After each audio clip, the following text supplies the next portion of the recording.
Welcome back to the Deep Dive.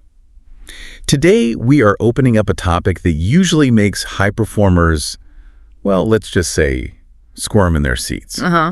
We're talking about failure. But let's be very clear right off the bat. We are not doing the soft, it's okay, everyone makes mistakes, participation trophy version you might hear somewhere else. No. This is different. We are looking at the mechanics of failure as an operational asset. Exactly. We are stripping away the emotion today and really looking at the ROI of ruin. I like that, the ROI of ruin. We're deconstructing Failing Forward by John C. Maxwell. And look, if you're listening to this, you're likely an achiever. You're someone who equates success with accuracy, with precision, getting it right the first time. Right. So this whole discussion, it might feel a little counterintuitive at first. It might even feel wrong. It goes against the grain of how we're wired, certainly. But before we get into the mental models, and there were some serious frameworks to unpack here, I want to start with a story from the research that I think just perfectly captures why we are doing this. Oh, the ceramics class. The parable of the ceramics class. This is one of my favorite anecdotes because it's just so practical. It comes from the book Art and Fear, which Maxwell cites as a foundational concept. So picture a ceramics teacher, first day of class. Okay. He divides the students into two groups. A standard A/B testing setup. Exactly. He points to the left side of the studio and says, "You are the quantity group." He tells them they'll be graded solely on the volume of work they produce. Just on volume. Just volume. On the final day, he's going to bring in a set of bathroom scales. If they produce 50 pounds of pots, they get an A, 40 pounds gets a B, 30 a C, and so on. It's purely a weight game. They don't have to be pretty. They don't have to be functional. Nothing. They just have to be heavy. It's an assembly line. Just churn it out. Quantity over quality, literally. Precisely. Then he turns to the right side of the room, the quality group. He tells them, you will be graded on only one piece of work. They just have to produce one single perfect pot to get an A. Wow. So you have one group incentivized to experiment, to mess up, to produce sheer volume. And the other group is incentivized to theorize, to plan, and to perfect. And here is where it gets really interesting. When grading time came, a curious fact emerged. The highest quality work, the most beautiful, creative, technically perfect pots. Let me guess. They were all produced by the quantity group. The group that wasn't even trying for quality. Right. And you have to ask why. It's because while the quantity group was busy churning out piles of work and making piles and piles of mistakes in the process, they were actually learning. They were getting feedback from the material itself. Yes. They were interacting with the medium. They learned how the clay moved, how the kiln fired, what worked structurally and what didn't. They were executing. Meanwhile, the quality group. They sat around theorizing about perfection. They were paralyzed by the need to get it right the very first time. In the end, they had these grand theories, but, little more than a pile of dead clay to show for it. That paralysis is what we see in the boardroom all the time. It's the executive trap. You see companies analyze a product launch to death, trying to ensure it's perfect before it hits the market.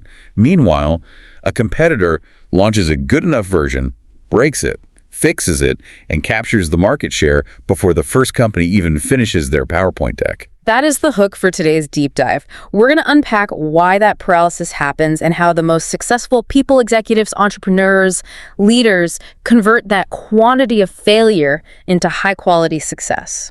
So we're not doing the motivational poster. We're looking at failure as a compounding asset. You've got it. If you aren't producing your 50 pounds of ugly pots, you aren't going to get the masterpiece. So let's dive into the core idea here. Maxwell posits a very specific and I think very bold thesis in Failing Forward. He does. He argues that there is really only one major difference between average people and high achievers. And it's not what you'd think. No, it's not. We tend to think it's, family background or wealth or opportunity or even high morals. Maxwell just breaks all those down. He dismantles them one by one. He does. He points out that plenty of successful people come from broken homes or poverty. Plenty of people with huge opportunities squander them. And sadly, we all know people with high integrity who never really achieve much and, scoundrels who are high producers. It's uncomfortable to admit, but talent isn't the primary variable either.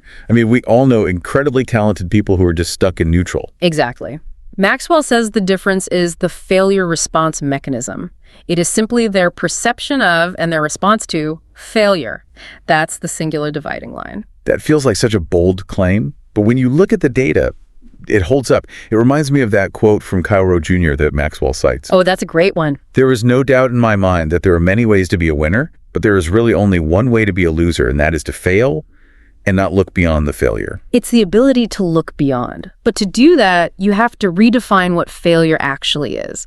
And this brings us to, I think, one of the most critical distinctions in the book. Which is? The difference between an event and a process. This is the school fallacy, right? Exactly. Think about how we're trained. In school, failure is an event. You take a test. You get an F. That is a failure. It's final, objective. Right. It's a moment in time. It goes on your permanent record. We are conditioned for 12, 16, sometimes 20 years to view failure as this single catastrophic event. It's binary. You pass or you fail. And once that grade is in red ink, it feels permanent. But in business, in life, it's not a test score. Never. Failure is a process. It's not a destination you arrive at. It's just how you deal with things along the way. Maxwell makes a really useful linguistic distinction here. He says we need to separate errors, mistakes, and failures. Okay, walk us through that hierarchy. Because the words we use matter when we're trying to reprogram how we operate. They absolutely do. So start with an error. An error is just a deviation. It's a typo, a misturn on the GPS. It's nothing personal. Right. An error becomes a mistake when we perceive it incorrectly. So we refuse to admit it or we try to hide it. That's a mistake. But a mistake only becomes a failure when we repeat it or, and this is the key, when we quit. So failure isn't the act of messing up. Failure is the cessation of effort. It's the giving up part that solidifies it as a failure. Until then, it's just data. Precisely. It's just the 50 pounds of clay. It's part of the process. There's a story in the source material that illustrates this process mindset beautifully. It's about Greg Horn, the grocer in Kentucky. Oh, this is a great example of what Maxwell calls the inside job. Set the scene for us. So Greg Horn owns a grocery store called the Payless Food Center in Cynthiana, Kentucky. In 1997, a massive flood hits. We're not talking about a little water in the basement. This is a disaster. His store is completely engulfed. And the damage. $1 million. It destroys the equipment, the inventory, everything. Most people look at that and say, well, that's it. I failed. The business failed. Right. Yeah. Externalize the failure. The flood caused me to fail. But Greg didn't do that. He had just come back from a leadership conference, actually one of Maxwell's, and he had this fresh mindset.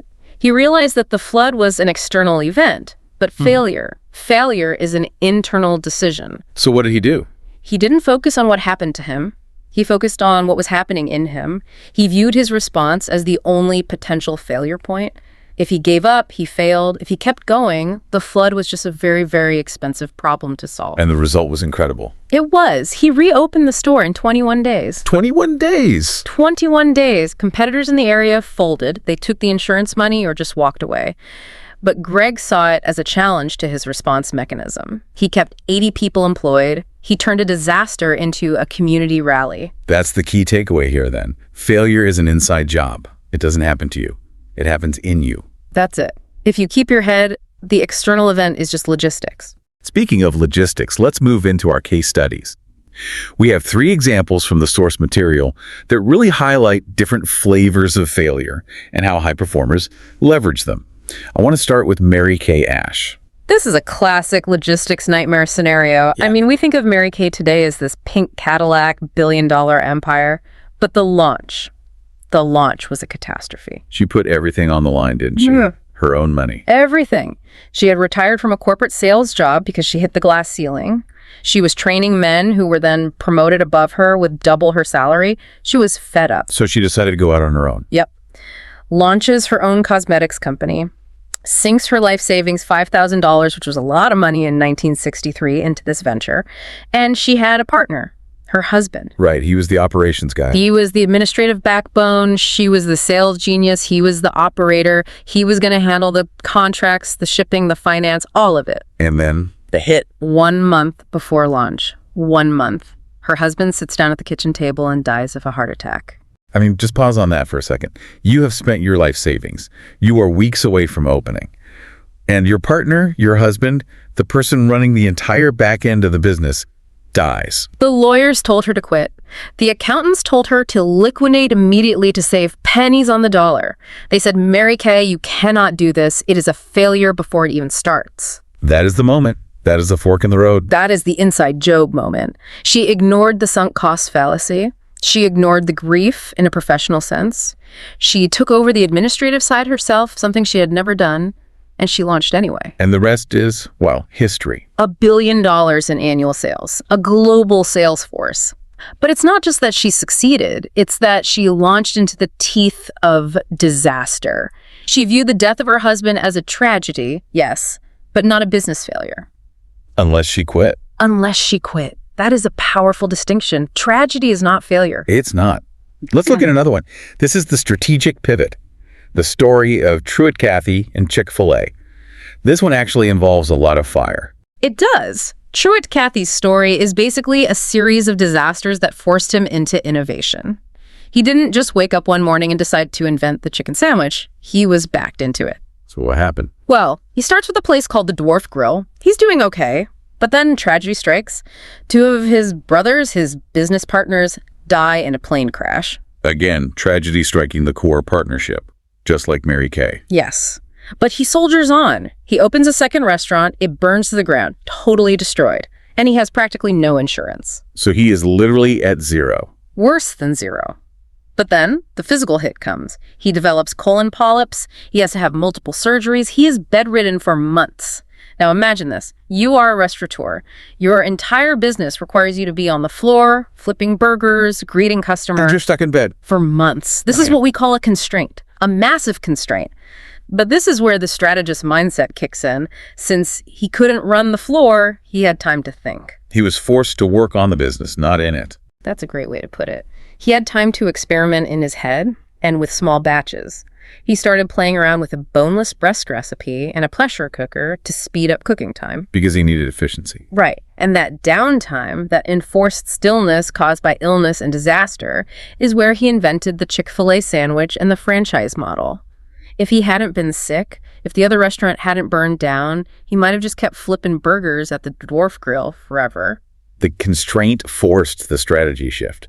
He failed his way into a billion-dollar idea. Exactly. He failed forward. Okay, the third case study. This is the big one.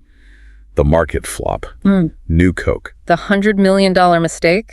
Or was it? Well, everyone cites New Coke as the ultimate marketing failure. But the source material, and specifically the man behind it, Sergio Simon, tells a very different story. Sergio Simon is fascinating. He was the marketing mastermind at Coca-Cola. In the 80s, Coke was losing market share to Pepsi. The Pepsi challenge was killing them. Right. So Simon decides to do something radical. He changes the formula, he kills the 100-year-old product, and launches New Coke. And the public hated it. Hated it. Protests in the streets. People were hoarding cases of old Coke like it was gold. It lasted 79 days and cost the company massive amounts of money. Simon had to leave the company. So on paper, a total unmitigated failure. If you stop the movie there, yes. But let's look at the result. The backlash was so severe that when Coke brought back the original formula as classic Coke, sales exploded. It created demand where there wasn't any. It did more than that. It triggered this massive wave of nostalgia. It reconnected the American public to the brand emotionally in a way that no advertising campaign ever could have. So Simon argues that New Coke was actually a success. He refuses to call it a failure. He calls it a bust, sure. But he says the totality of the action was positive. It strengthened the brand more than if they had done nothing. It's the ROI of ruin. Precisely. And proving that point, the CEO, Roberto Goizueta, eventually rehired Simon. He said, and I love this, "Judge the results. We get paid to produce results, not to be right." That is a script for every executive listening. We get paid to produce results, not to be right. If you can just survive the ego hit of being wrong, you might find that being wrong was the most profitable thing you ever did. I love that. Okay, so we have the mindset and we have the examples. Now I want to get tactical. We promised the listener a failure leverage stack. This is synthesizing the 15 steps in the book into a workable system. Right. Let's layer this out. Layer 1 is the mental firewall. This touches on what we discussed regarding identity. This is about separating identity from incident. Achievers have a mental firewall. When a failure happens, it hits the firewall and it stops. It doesn't get through to the identity server. So they never say, I am a failure. Never. They say, I missed that one, or that tactic failed. It's external. There's a stat in the book from Tulane University that says entrepreneurs average 3.8 failures before they finally make it in business. 3.8. So almost 4 complete business-ending failures before success. Exactly. Now, if you internalize those first 3 failures, if you let them become your identity, you would never even make it to attempt number 4. You have to keep the failure outside the house. Don't let it in the front door. Okay, layer 2, the diagnostic. This comes from leadership expert Fred Smith, who's cited in the book. This is my favorite tactical tool in the entire book. It's the distinction between a problem and a fact of life. Write that down. A problem is something you can solve. It's actionable. A fact of life is something that must be accepted. It's not actionable. Wasting energy on it is a mistake. Give us an example. The book uses Roger Crawford. Roger was a tennis player who became a certified professional with the U.S. Professional Tennis Association. He played Division I tennis. Very impressive. Even more impressive when you know that Roger was born with ectrodactylism. He has no hands and only 1 foot. Wow. Now, Roger could have viewed his physical condition as a problem, but you can't solve missing hands. So he viewed it as a fact of life. He accepted it. He didn't waste 1 ounce of energy complaining about it or wishing it were different. So what was the problem then? The problem was, how do I hold a tennis racket without hands? That is solvable. He innovated a way to wedge the racket between his arms. He created a whole new service toss. He treated the mechanics as a problem and the disability as a fact. That is such a crucial filter for leaders. How much time and energy do we waste trying to solve facts of life? So much. The economy is down. That's a fact of life right now. Our sales process is inefficient for this economy. That's a problem. Don't try to fix the economy. Fix your sales process. Brilliant. Okay, layer 3, the fear action loop. This gets right back to the paralysis we saw in the quality group in that ceramic story. It's the fear cycle. Fear leads to inaction. Inaction leads to inexperience. Inexperience leads to inability. And inability breeds more fear. It's a vicious downward spiral. So how do you break it? You have to understand that you cannot feel your way into acting. You have to act your way into feeling. Wait, say that again. That's really important. You cannot wait until you feel brave to act. The feeling of bravery comes after the action as a result of it. Jerome Bruner, a Harvard psychologist, says you are more likely to act yourself into feeling than feel yourself into action. So the tactical advice is, do it scared. Do it scared. Do it while you are terrified. Action is the circuit breaker. The moment you move, the fear starts to recede because you are now dealing with reality, not the monster you built up in your head. It reminds me of that African parable in the book. The gazelle wakes up and knows it must outrun the fastest lion. The lion wakes up and knows it must outrun the slowest gazelle. It doesn't matter if you're a lion or a gazelle. When the sun comes up, you'd better be running. Momentum is the cure for fear. Okay, moving to section 4. We want to give the listeners some practical scripts. These are specific things you can say or ask when things go wrong. We call this taking the exit off the failure freeway. Script A is the ownership script. And this script consists of the 3 hardest words to say in business. I was wrong. I was wrong. It's so hard because of the ego. We want to defend. We want to justify. We want to explain why the market conditions were unfair, the data was bad. But the moment you explain or justify, you're backing up. You're staying on that failure freeway. There's a story about a Navy pilot in the book that's hilarious but makes the point. It does. A young pilot on maneuvers. The admiral had ordered absolute radio silence, super serious business. Suddenly the radio crackles and this panicked voice says, "Boy, am I fouled up." He broke radio silence just to say he messed up. Exactly. The admiral grabs the mic and just screams, "Will the pilot who broke radio silence identify himself immediately?" Total silence. It's a terrifying moment. I can imagine. And the pilot gets back on and says, "I am fouled up, Admiral, but I am not that fouled up." Okay, that's pretty witty. But the real point stands. The point is, our instinct is to hide. But the rule for high achievers is don't explain, don't justify, admit, learn, and pivot. Saying, "I was wrong," stops the defensive cycle and allows the entire team to immediately switch into problem-solving mode. It buys you speed. It builds trust, too.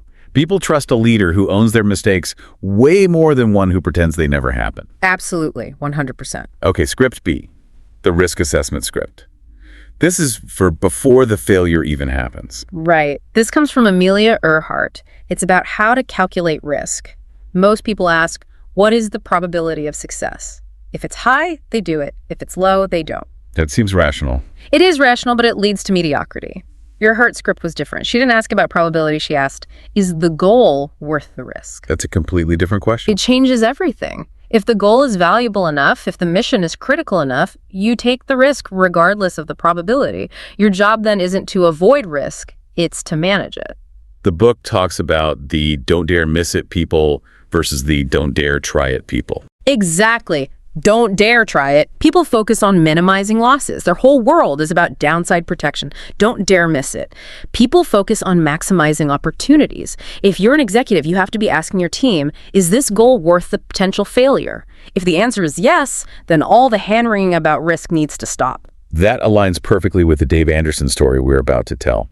Because if anyone took risks where the probability of success was, let's say, low, but the goal was high, it was him. Oh, Dave Anderson, this is the mini case that really brings it all home. This is the gritty reality of what failing forward actually looks like. Dave Anderson is the founder of Famous Dave's BBQ. It's a huge chain, highly successful, but his path there was, well, it was rough. Rough is an understatement. It was a timeline of ruin. So walk us through the failures. Where does it start? Okay, we start in the early 70s. Dave drops out of college.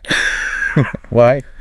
To sell an oil conditioner for car engines. Like a multi-level marketing thing. Exactly. He got recruited by a friend. He went to a meeting where the legendary Zig Ziglar was speaking. Zig got him all fired up. So Dave borrows money from his dad, buys a ton of inventory, and hits the streets. Yeah. Total failure. He couldn't sell it. He admits that his dad probably still has cases of that stuff rotting in a garage somewhere. Okay, so strike one. Strike one. But he kept the mindset. He tried again. He started a business making miniature dish gardens, little floral arrangements. This actually worked for a while. He was making some money. So he decided to scale it up. He decided to scale it up. Yeah. And here comes the frozen plant disaster.